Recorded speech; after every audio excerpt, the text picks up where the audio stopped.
Hello my friends and welcome back to another campaign in 3rd Age Total War Divide and Conquer. First and foremost, I want to apologize for my absence.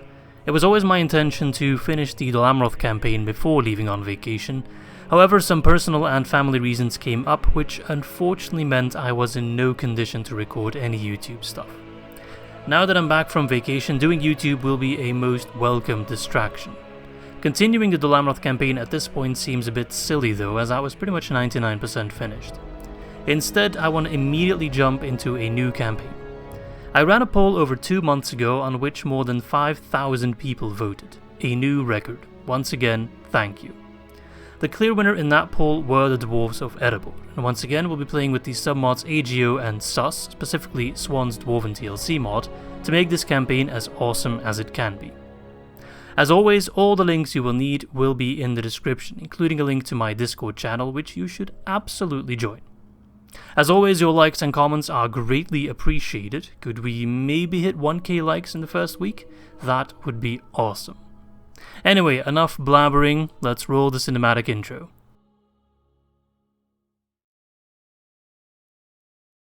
The Kingdom Under the Mountain, Erebor. After the death of our lord Thorin Oakenshield, Dain Ironfoot, Lord of the Iron Hills, became the new king under the mountain, reuniting the two great dwarven realms of the east. Despite the destruction caused by Smaug and the devastation by the Battle of the Five Armies, our good Lord Dain has helped rebuild our once great kingdom. The road is still long and hard, and threats are ever looming. To our west lie the arid Mithrin, the Grey Mountains, and beyond it stands the peak of Mount Gundabad, where the father of all Longbeards, Thorin the Deathless, awoke many, many years ago. Today the halls of our ancestors are desecrated, for Gundabad is home to the foul offspring of Azog the Defiler and his kin. Despite our victory in the War of the Dwarves and Orcs, we were unable to cleanse Gundabad of all orcs.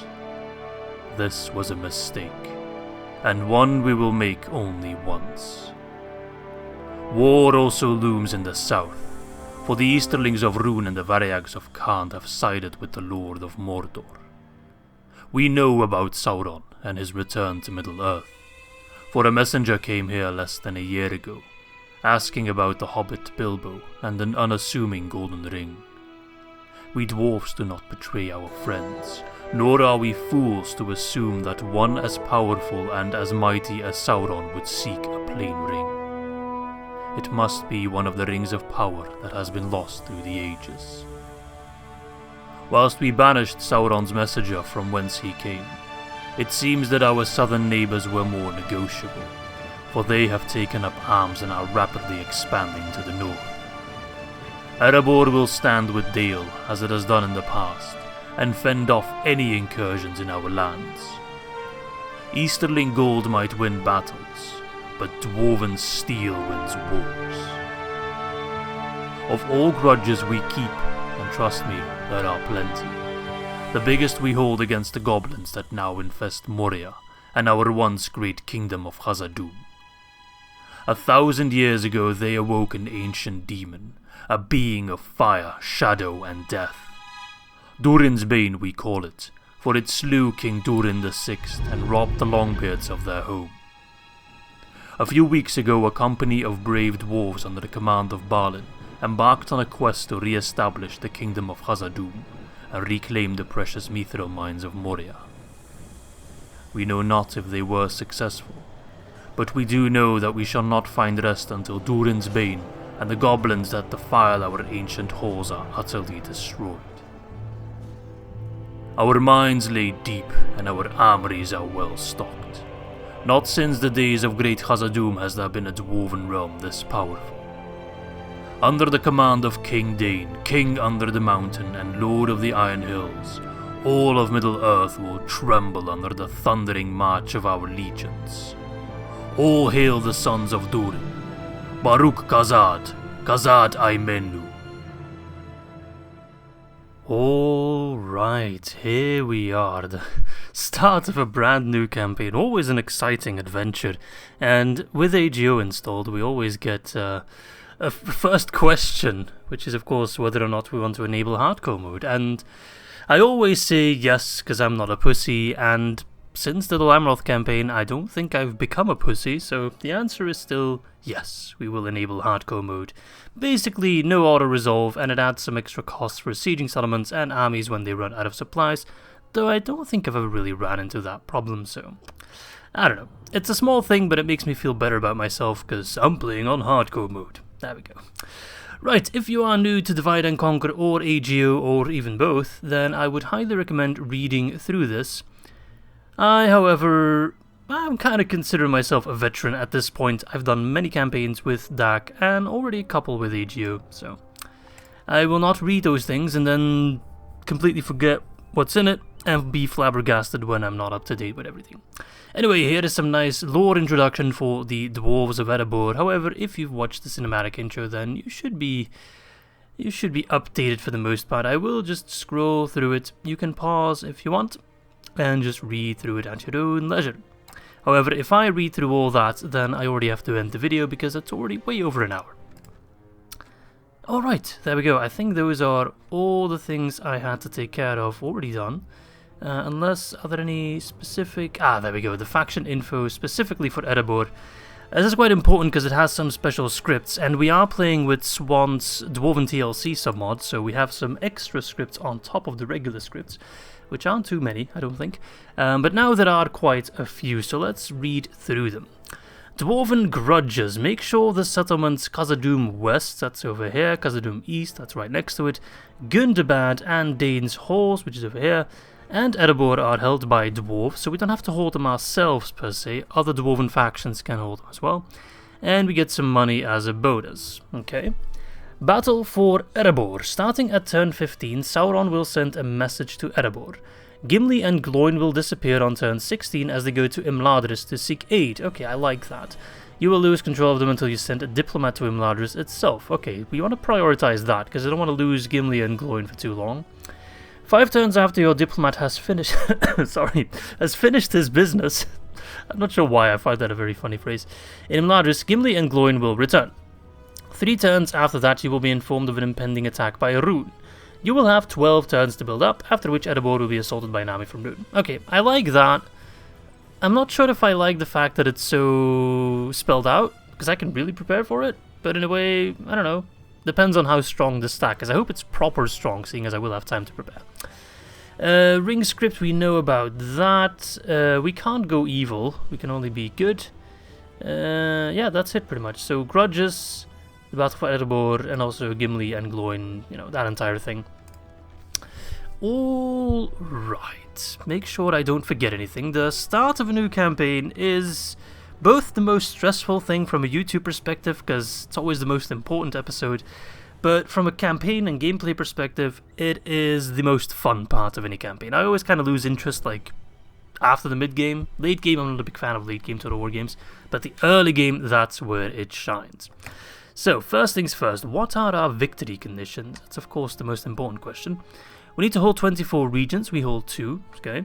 Including Erebor, check, Mount Gundabad, okay, that happens quite naturally. I think it's quite unavoidable that we'll go to war with Gundabad. We need to destroy the Easterlings of Rune, the Goblins of Moria, that's quite a far away distance, but okay. And the Orcs of Gundabad. Alright, let's take a peek at our family tree. A lot of dead people already. So we have King Nain the First, King Dain. Okay, I kind of like that we also have Gimli in here. They probably made that family tree so big to include Gimli in the family tree without making him closely related to King Dain, which he isn't really. So our current leader is King Dain II Ironfoot, and we got his son, Thorin III, right? Yeah, Thorin III Stonehelm. We have Gimli, we have Gloin, and then we probably have some random generals as well. Yeah, we got Dwalin over here. One of the companions, maybe someone else as well. Let's take a peek. Yeah, we got Dori. And in Kirigathol we have Thorin III Stonehelm. So we start with 2 settlements, Erebor and Kirigathol. I'm probably butchering that in pronunciation, but that's okay. We have a nice amount of money. We're losing money at the moment. Okay, so we'll have to kind of take a peek at what we put our money in. Seeing as we're dwarves, mines seem like the easiest choice. Look how much money they bring in. Normally I build a builder's hall first, or a stoneworker's hall as it's called for the dwarves, because they reduce the building cost and the building times by quite a decent margin. But seeing as the mines bring in so much money, I think if I build a stoneworker's hall, that's 2 turns, which saves me 1 turn. So effectively it's 1 turn I lose. But that's 1.4k, 1.3k. I think I'd rather have the mines quicker.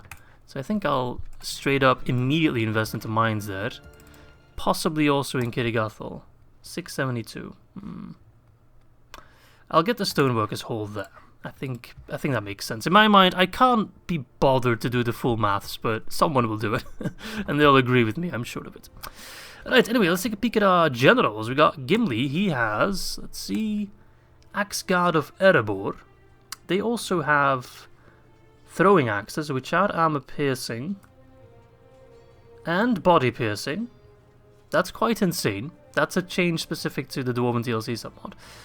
So there's not a lot of them, only 62, but they seem incredibly overpowered, which I like.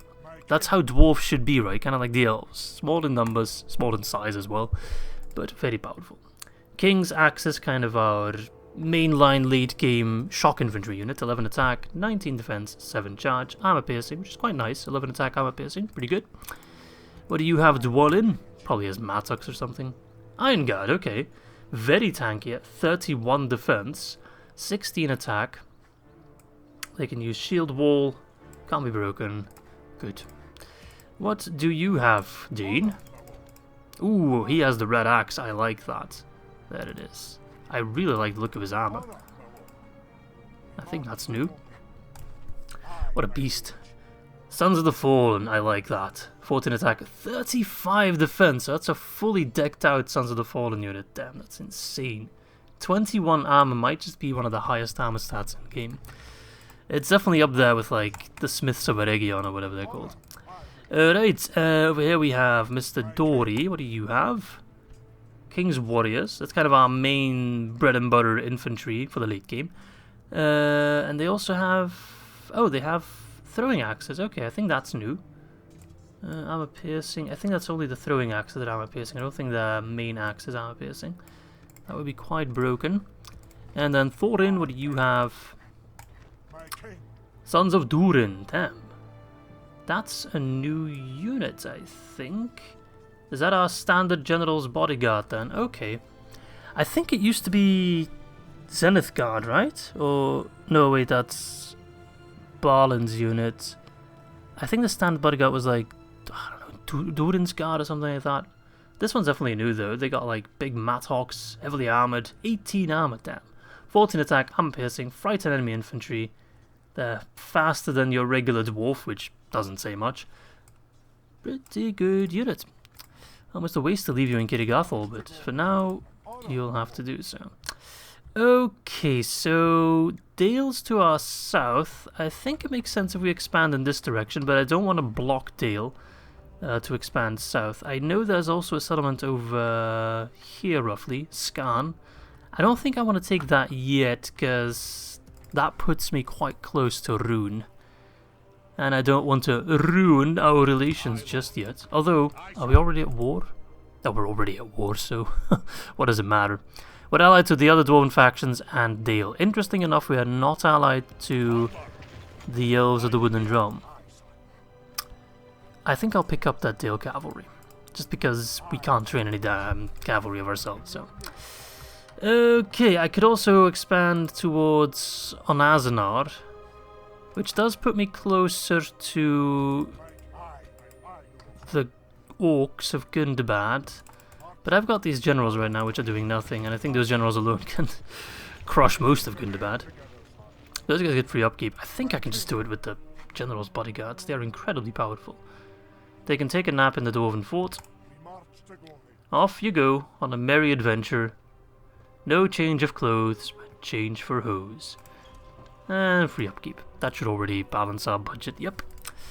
I saw I also had an agent here, so let's take a peek. Diplomat, Rurin. Oh, look at all these dudes I can already get. I can get Sons of the Fallen straight up. That seems incredibly powerful. Okay, well, it's good that I have a diplomat, because I needed one for the quest, but I think I want to ally with the elves. I know some people in the comments will be like, oh, declare war to the pointy ears, you know, screw them. And to a certain degree, yes, but not yet. Possibly. Do let me know in a comment if you really want to see me declare war on the elves, or if you're like, nah, don't bother with it. Let's keep it a low-friendly campaign as much as possible. But for now, it seems like a no-brainer. And they don't want to, probably because I asked for too much in one go. We'll try again next turn. I doubt they'll attack me straight away. Right, let me press the end turn. And whilst I press the end turn and the game runs in the background, all kinds of scripts and the auto expansion and all that jazz, I just want to say, holy shit, does this UI look great. I believe it was made by Pythax from Divide and Conquer Extended Edition. I'm 99% sure it was made by Pythax, and I've already complimented his work before, and I will keep doing it as long as it is this damn good. It's just incredible. I was watching a Galu video, because he's now doing his final campaigns, etc., and he didn't like the new UI. I think he was talking about, was it for Bûrh? Was it for the Wildman? I can't remember exactly which video it was. But he wasn't a big fan of the new UI. Said it was too busy, I think. But I kind of disagree with that. And that's fine. Different strokes for... Oh, crap. The orcs are already at the Grey Foothills. So they already have Dain's Halls. They're expanding fast. I want to get my economy sorted first. And then... I guess the Orcs of Gundabad... Oh, Erebor this first, right? I can't... Oh, they already have taken Onazanar as well. Damn, they're expanding fast. That kind of makes me change my plans. As you can probably tell, I haven't played Dwarves in a long time. I've never done an Erebor campaign myself. I haven't watched an Erebor campaign in a long time. So I'm probably making some mistakes here. But I really didn't expect the Orcs of Gundabad to already be this close to my borders. So I think what I'll do is hold the fort. I'm not sure how defendable a Dwarven fort is, because we'll find out soon. And I guess I should already invest in some extra troops, eh? I mean, I can recruit Dale Cav, because I think from this building I can get some Dale units, right? Yeah. So we'll do that as often as we can. But that might still not be enough. Right, I guess I should look towards expanding here then for now. I know there's a village. Oh, there we go, Bûrh Ram. 1, 2, 3, 6 units. I've got 6 as well. And I'll get some extra cav, because why not? I have the money for it. Right, let us lay siege to Bûrh Ram. Those poor peasants who know what hit them. I don't know what they have. 3 turns. I can wait 3 turns. I'm a patient man. Alright, let's talk to Thranduil again. Alright, we got off on the wrong foot. Let's try again. Just an alliance for now. There we go. Fee you. But you know what? Seeing as we dwarves have become so damn OP with some of the changes made at this submod, I don't mind the Orcs of Gundabad being that aggressive. I'm actually in the mood for some defensive battles as dwarves, right? That's where we excel. We don't want to be on the offensive all the time, because we're slow and we lack cavalry, but in the defense, in siege defense especially, that is where we shine. And it's going to be quite weird... Oh, the emptied witherboard. It's going to be quite weird coming from a Dol Amroth campaign, where the emphasis is very much on cavalry, to go into a Dwarven campaign, where the emphasis... Yeah, okay, that's the Dwarven Grudge script, I think. Just pointing out where I need to go. To a campaign that is pretty much no cavalry for the most part, just infantry focused. Okay. And Dain's Halls, yes, I know about that. You're going to circle Erebor as well? I already hold Erebor. Yes, okay, I know that. Alright, talk to the Anduin Vale, I will, but I still want to get trade rights with Mr. Thranduil. Anyway, Dwarven Grudges. Long have the dwarves been at war with the forces of evil, fighting hordes of goblins from the Misty Mountains, legions of Uruks from Gundabad, the bane of Durin in Khazad, and dragons in the Grey Mountains. Our ancient homes of Khazad, Dain's Halls, Erebor, and Gundabad were lost to our enemies. I won't read all of this, because it's going to be too long. But basically, Balin has started an expedition. Good luck to him. And if we complete the grudges and hold all those ancestral settlements, we get a bonus. So there we go. I'm hoping we can still get a battle in this episode, but it's always a bit tricky in the early game. We don't necessarily get all that many battles just yet. There we go. So Thranduil didn't want to get trade rights and an alliance at the same time, but he wanted them separately. I'm not sure why. Maybe it was easier for him to stomach than doing it all at once, but whatever. Alright, so we got the Stoneworkers Hall, so we'll invest in some mines, unless roads are better. Let's see. Details. Please open. There we go. 344, 532. Not bad, but not good enough. I'll wait them out. Although I kind of want to check what they've got. Rick Horret. He's got a bunch of hunters, spearmen, riders, and axemen. Nothing we dwarves can't deal with, but still. I am a patient man. Slow and steady wins the race, right? In the story of the turtle and the hare, I am very much the turtle. Okay. Boom. So if we befriend the lads of the Anduin Vale, I'm almost considering doing like a proxy war. Like if I give the men of the Anduin Vale maybe a little bit of extra cash, they could distract the orcs of Gundabad from the south, leaving us more room in the north. I don't know, that seems like a good idea, right? It's worked for the USA, why wouldn't it work for the Dwarves of Erebor? The DOE, right? No wait, that doesn't sound right, the DOE. Some factions don't need to be abbreviated.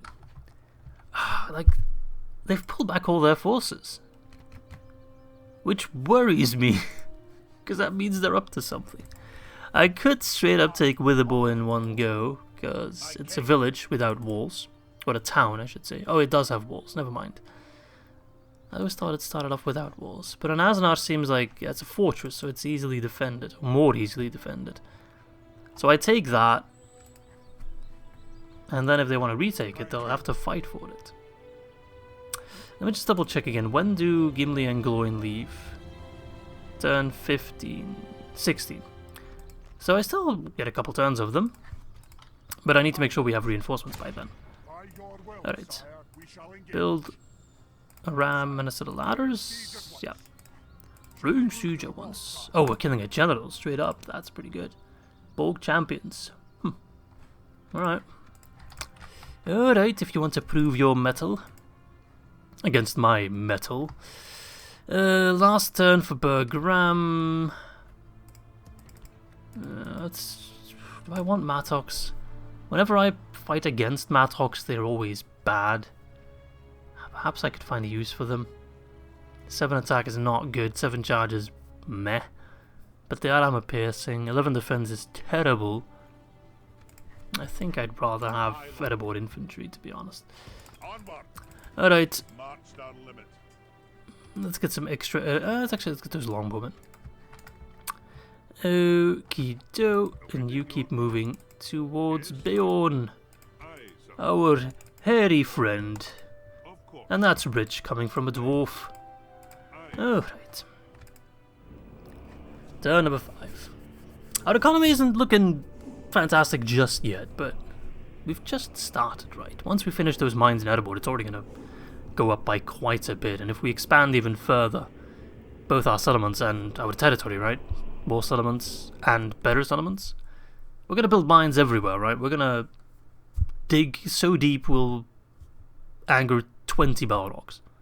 Alright, they're selling out. Yes, our first fight of the campaign against some poor, unassuming rebels.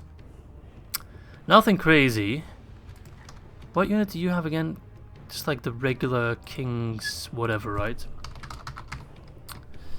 Alright, well, we don't have a great army, not the best troops, but I think we'll be fine. We have cavalry. They've got cavalry too, but we'll have to disable them first. And then we should have free reign over the battlefield. Alright, let's jump in. Let's see what dwarven steel is made of. BARUK KHAZÂD. KHAZÂD AI-MmêNU.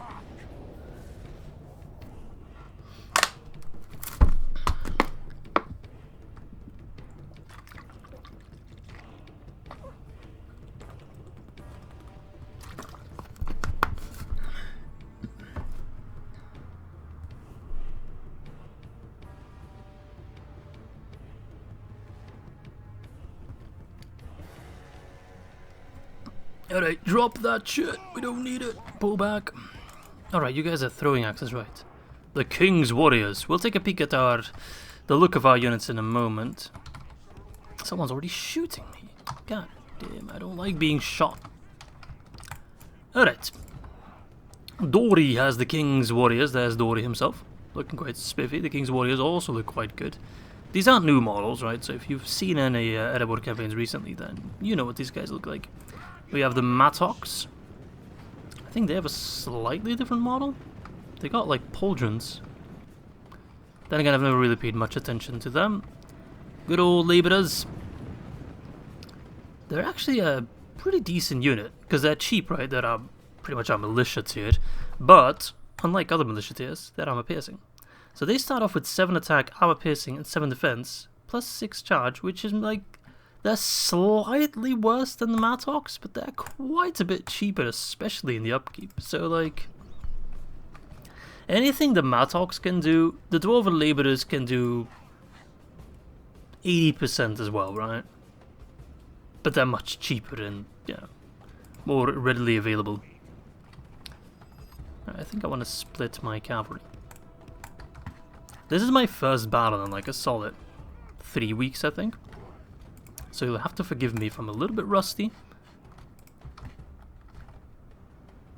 But I'm sure we'll be fine. I'd love to throw my axes at the privateer axeman. But I will just about throw it at whoever comes first. First come, first serve. But they don't seem to want to get served just yet. There we go. Now they're coming in. Alright, he wants to chase after my cavalry. I don't appreciate that, because I want to... I do have a numbers advantage with cavalry, but... I don't know. If we can get him stuck on the rocks... Right. There we go. That screwed their charge. Then we can disable them, send in some infantry help. Throw those axes! Because they're going to start throwing stuff your way. Alright, we're going to surround them. And then hit them with the cavalry. Their cav should be getting destroyed. With a capital D of dwarves. Alright, Men of Dale. We helped you, now it's your turn to help us. In this slightly laggy battle. Good charge. But here come the axemen. They will be a true test of your strength. Their morale is better than expected. What do you do? Stubbornness of dwarves, locks on army morale, rallies on routing troops. That seems kind of pointless for the most part. Because dwarves don't tend to rout, especially not if their general's still alive, so... I don't think we'll be using that a lot. I'd rather have something that breaks the enemy's morale instead of boosting our own, but whatever. I will not look a gift dwarf in the mouth. Charge him again, Men of Dale! Flank, your general needs help, and their cavalry has been disabled. We have achieved cavalry superiority. In come the axemen, which means I'm out of here. Okay, so far so good. There come the labourers. Come on, Labour Party! Strike like it's Boris Johnson, go! They're going, they're going! Pick this! Yeah! Looks like they picked the wrong fight. I made a pun with the same word twice. Alright, they're already shaken. Good. They're eager. Not good. I think we can turn their eagerness against them by killing them. Dory's having a good time. I hope you're all having a good time as well. Beautiful charge, wavering. Come on, break. Go home, lads. There's no... Well, I say go home, but I'm about to take their home, so that's kind of a terrible statement. I'm sorry. Go to your new home, somewhere in the hills over there. You don't bother me. I am sorry, but my mining complex needs to be expanded. Because capitalism. If you can't have continuous growth, what's the point of living? Dory's taking a bit of a beating, but I'm sure he'll be fine. Famous last words, don't galoo me. Come on. I mean, Dory should be on this left side somewhere, so should be out of the thick of it. I think the numbers are mostly dropping on the side that's being flanked by the Privateer Axemen. But now we flank the Privateer Axemen, and they can no longer flank us, so... And now I can sandwich them. Sandwich. And the general is dead, so these guys will definitely break up. Make sure they don't come back, please. Not in the mood for shenanigans of them coming and going to their town square. Don't like that one bit. They're dropping fast. Wonderful. Surprised these guys aren't breaking yet. The River Axemen are dying fast. 30% casualties is more than I would like, but it's honestly fine. I mean, Dory is really the only high quality unit in this battle. All the others are pretty low tier. And with pretty low tier, I mean very low tier. Then again, you might be thinking, well, so is your enemy, and you'd be absolutely right to think that. Right, lads. Bûrh is mine. Wonderful. That's all she wrote, right? 252. Didn't really heal all that many, because we'll have to work on our healing skills. Yeah, Dilkaf doing the work. King's Warriors taken quite a beating there. But, pretty good. We have the settlement, and that's the most important part.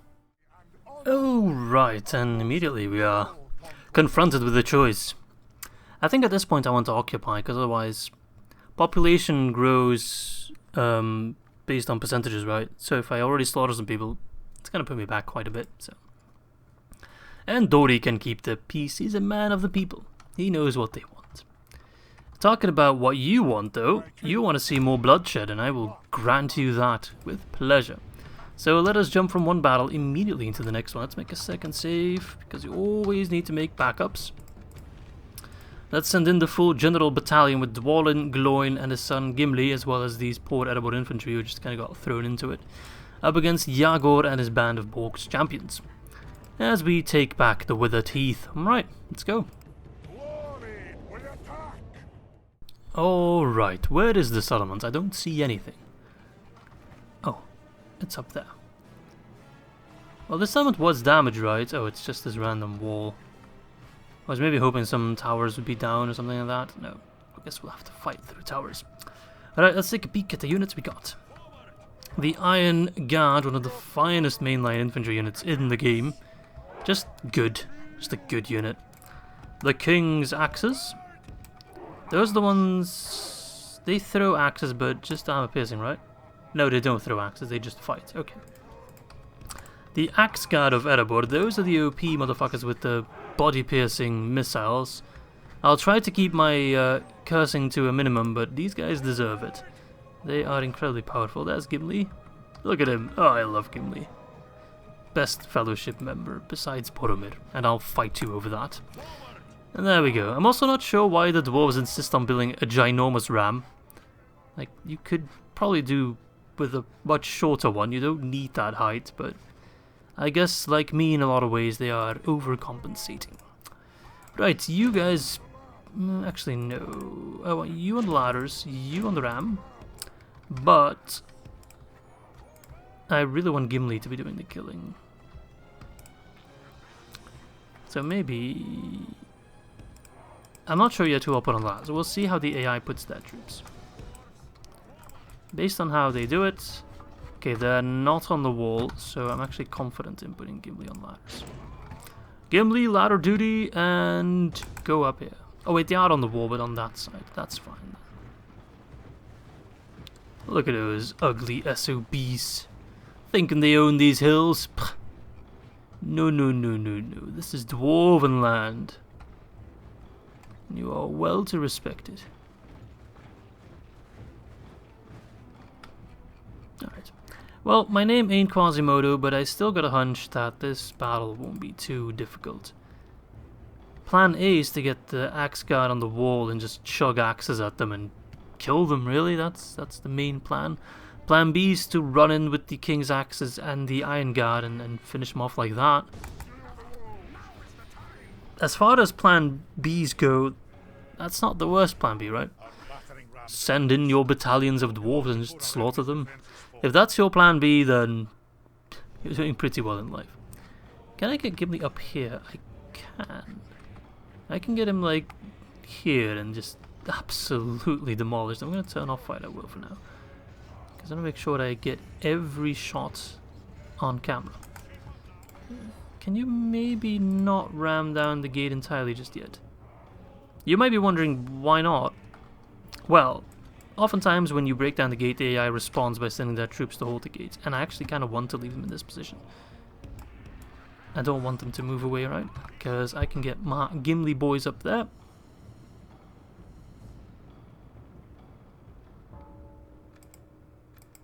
Okay, Gimli's also on the safe side. If they decide to run up the wall...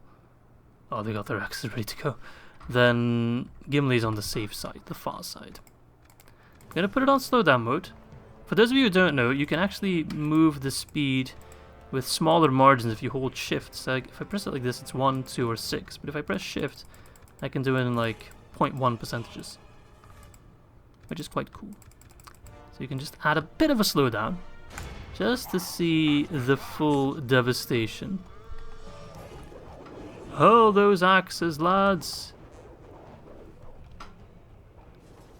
They seem to be thoroughly unimpressed. Oh, there we go. They're going down fast. Based on them being body piercing, they probably would work better on the ground floor, but whatever. Now, some of you might not be impressed by this, but do bear in mind, these are Bûrh champions. They are quite literally the best unit Kundabat has. Except maybe Pale Uruks, they could maybe go toe-to-toe with them. But there ain't a lot of units that can go toe-to-toe with these guys. And we're just shredding them with our axes. Alright, you can continue. They're already moving anyways. So. Are they going on the wall? Where are they going? Where are you? Why are you running?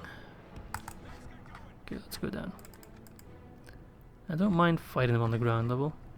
Don't use that dodge. No, no, no, no. Damn it. Oh, you can't go up there. Are you kidding me? I don't want to fight. Oh. Guard mode, fight at will, and throw those axes. Gimli's in trouble. Frick. Ugh, things are going bad all of a sudden. Throw those axes, but don't kill Gimli, please. That would be hilarious if that happened. Episode 1, Gimli's dead. Throw! Oh lord, they're throwing at Gimli. They killed Gimli. Only half the enemy force remains. We'll be right back. Alright, I just had the weirdest nightmare, you wouldn't believe it. Anyway, let's see. Oh, look at this settlement. This is new. I've never been here before, never seen it in my life. Let's set up the men. Plan A, plan B. Oh, we don't need plans. No. What am I doing? Right, drop that. I still want to get Gimli up there. Still feel like that's the best course of action. The most idiotic thing about what happened before is that I totally saw it happening. I called it. I was like, those guys... Oh, look, now a different part of the wall is destroyed. Those guys are going to destroy Gimli. They're going to hurl their axes and kill Gimli. I knew it was going to happen. I made a conscious decision to put them on fire at will and on guard mode so they'd throw their axes. I did all of that knowing full well what would happen. What the hell is wrong with me? Why am I like this? And that just doesn't go for the game only. That's me in real life all the time. I make dumbass decisions knowing full well that they're dumbass decisions and that, you know, it's gonna end poorly. But I still do it. I don't know what's wrong with me. I need help. Alright, ram it down. If they get too close, don't throw your axes, just hold on to them. You know what, we're gonna do this old school. No, old school means use the door. Okay, I guess they can't use the door because they can't walk over that part of the wall, is my guesstimate. This game's weird sometimes, though I'm not blaming Gimli's death on the game. That was 100% my mistake. Alright, let's see if we can kill Gimli. Let's see if we can take the settlement. Freudian slip. Alright. Now we're on the ground level. So no height disadvantage in my case. So let's see if our more direct approach will pay dividends. Or if we kill the most important character again in the second battle of the game. See, that's the thing, right? Garlu is doing his final campaign, and I don't want to be outmatched, right? I gotta out Garlu the Garlu. I gotta kill Gimli with his own men. Huh. See if you can beat that. Nice. Alright, time for clobbering. Go in melee. Don't be a hero. Do you all have stubbornness of dwarves? Because that ability is really trash. Oh, they all have stubbornness of dwarves. I was kind of hoping Gimli had something special. But then these guys slap in melee as well. Like, they are incredibly powerful.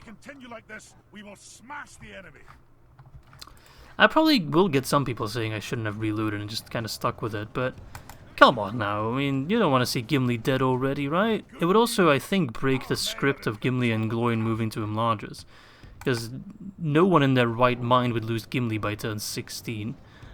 So I think it would, I mean, it'd probably just make the script not happen. And I think most people would want to see Gimli in an Erebor campaign, right? So I think I'm in the clear. And if you think I shouldn't have reloaded, then so be it, honestly. You can think that all you want. That's fine. Everybody's entitled to their opinion.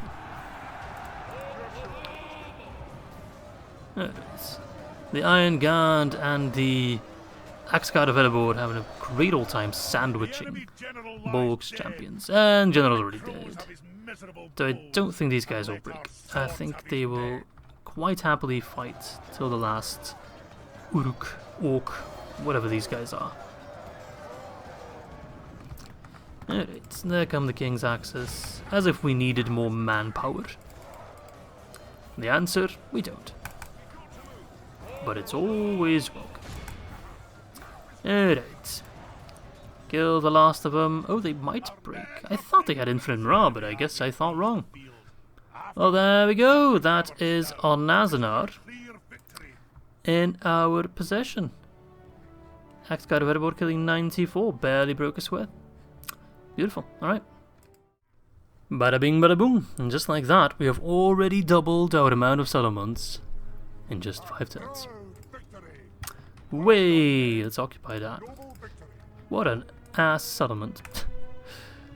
We'll put a little work in it, it'll be fine. The mines are almost finished as well. Part of me also just wants to straight up take Witherboard, just so they don't have it, right? I mean, it doesn't really bring in a lot of money anyways. Alright, you guys still got a little bit of movement points, so I will make use of that to get a watchtower there. Alright, wonderful. We have a line of sight just over the border. Diplomat, you should be... Yep, there is Beorn's Hall. Hello, you want to trade? Good. Do you want to be allies? Perfect. You bear people are quite alright. And that's an extra 900 monies, which might just get me a stoneworker's hall. Perfect. Everything's coming together. I want to build something in Bûrh as well, but I can't really afford it. I got these extra troops. I'm a little bit scared of Rune, but I think I just kind of have to count on Dale keeping them a little bit busy. I think we should... I don't want to use the word rush, because rush always has a bit of a bad connotation. I'll use the word prioritize the Orcs of Gundabad. Take them down as fast as we can before Rune really becomes a problem. Then again, there's also that scripted attack on Erebor that we need to be careful for.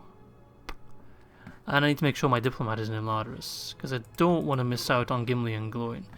And I think the fastest route to Imladris is actually going north through Gundabad. Through the lands of Angmar. And I can't, even lore-wise, I can't go through the mountains, right? Because the dwarves will not hold all of Khazad. Oh wait, what? Oh yeah, you think you can go through Goblin Town, but you can't. Goblin Town is in the hands of the enemy. At least one side of Khazad is in the hands of the enemy, so there's no lore-friendly approach for this one, I'm afraid. We will have to walk round. Okay, press the end turn. Hopefully nothing awful happens. Who the hell are you? Oh right, you're an Erebor infantry unit. Sorry, forgot about you. Oh man, I'm happy to be back, and I'm happy to be playing dwarves. I think my last dwarven campaign was Eredluin, I think. I've also done Khazad on the channel, that was quite fun. But Erebor, that's the first time I'm doing it. Running out of factions that I haven't played before, but there's still a couple. Axesmith Guild, I'll take it, but I can't afford it. Talk to Angmar for the military unit. I can talk to them, sure, they won't really like what I have to say, but we can try. We can try. Even North Korea has diplomatic relations. 5 turns, I can do that. Mines in Erebor. Please tell me I make ginormous amounts of money. Yeah. I wouldn't use the word ginormous, but decent. I'll get the Stoneworkers Hall now. Okay, that can stay as it is. Witherboard is not that well defended. It's just one general. What do you have, Muznag? Mountain Guard. Mountain Guard are quite tough. But Gimli should be able to annihilate them. I think I'll take these lads, not you.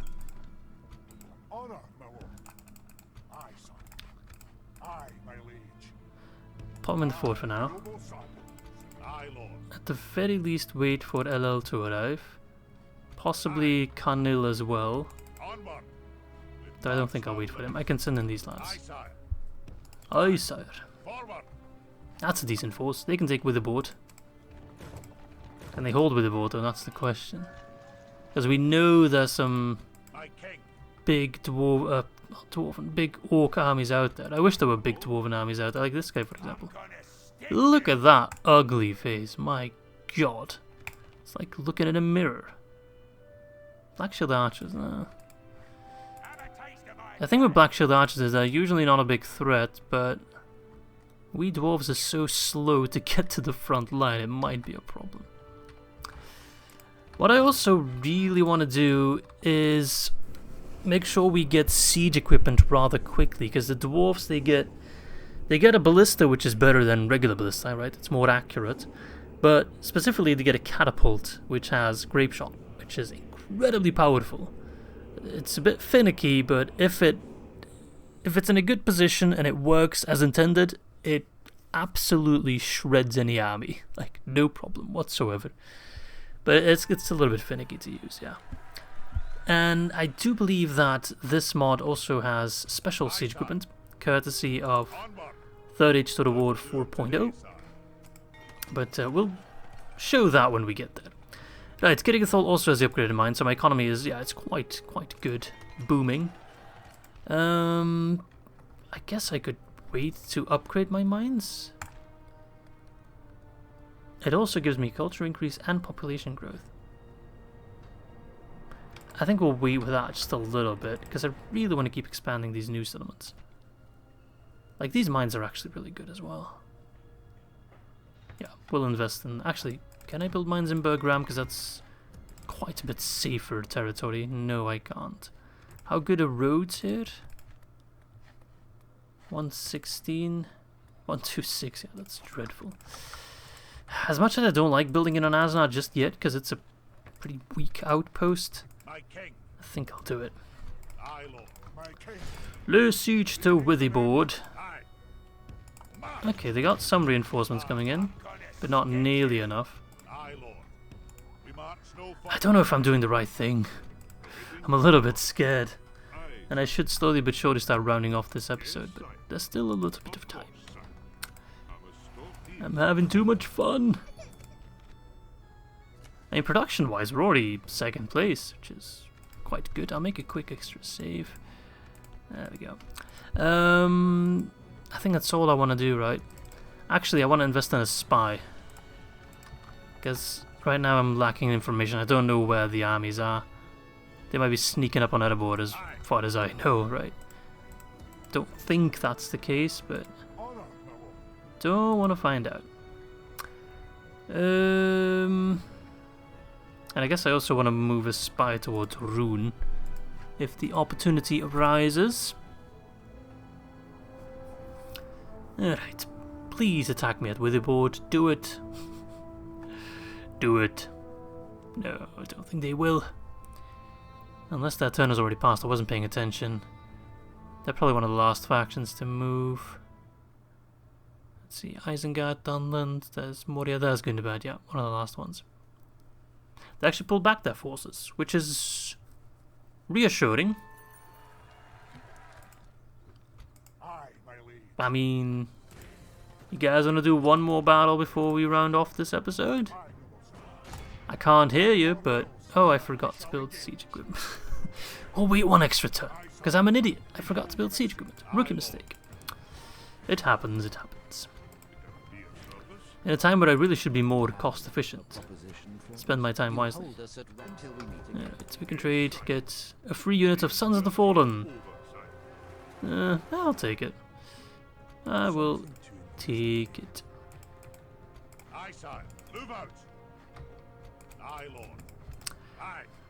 If I can move one cav unit, that would help out massively in case they, actually to move both, they don't get free upkeep anyway. In case they attack me. Alright, spy, Gundrik. What do your dwarf eyes see? Ooh. That's a big force. That worries me slightly. Could I win with these guys? Possibly. But it would be costly. Whereas if I could wait a wee bit longer and get these extra troops, that would be helpful. Could get these guys in as reinforcement though. That's one extra unit. Actually, I can get these. I can get most of these troops in actually. Why not? If he wants to have a go against the currently full might of the dwarves, go right ahead. I'm probably hemorrhaging money in upkeep, yeah. But that's fine. If he wants to do that, I can't imagine him having extra reinforcements there. Alright, let's press the intent. I don't think he'll attack me, but he might move for an Onazanar instead. Which would be annoying, but I can manage. Let's see. 4D chests against the Orcs of Gundabad. What you gonna do, mate? Part of me wants them to attack me, part of me doesn't want that. And I will take that, Tate. Thank you. I completely forgot Dorwinians a thing. They'll hopefully do quite well against the Rune to keep them busy. I wish the camera was in the north though. It just kind of makes me feel safer. Doesn't make any difference, but... No, okay, they did not attack me. Still, they might have moved somewhere. We don't know yet. But they're scared of me. Oh, yeah, they definitely moved. I mean... I could possibly... If I have the night fight trait... I do not have night fights. Do you have night fights, Gimli? No. So I would have to fight them as well. That would be a bit of a big fight for today's episode, unfortunately. But it would be... Okay. A great start for the next episode, in my mind. I'm not seeing any extra troops here just yet. Even Dain's Halls are looking... Oof, oh my god, what the hell happened to your face? Jesus. Come on, dude. I was about to take a shower after this recording and then go sleep, but I can't sleep after seeing that. Goodness gracious. Okay. Ugh. If I win this battle and I crush Captain Yagluk and his friends, which is not going to be easy. I do have Cav, which is a big advantage. But they've got a lot of troops, and these raiders aren't bad. Nor are these Snow Oak Spears bad. None of them are really bad. They're all decent units. But if I win this battle, I get both with the board and I crush that quite decently sized army. It's also quite an efficient use of Gimli and Gloin before they're sent away, right? Let's see. Before we round off, though, what do I want? Does Great Exchange give me a lot of stuff? Yeah, it does. 300. But it costs 300. I will take that. Onazanar is building. Kirgathel and Bûrh Ram could do with an upgrade. How about Great Exchange over here? 451, 532. It's not bad either. It pays it back itself quite rapidly. Right.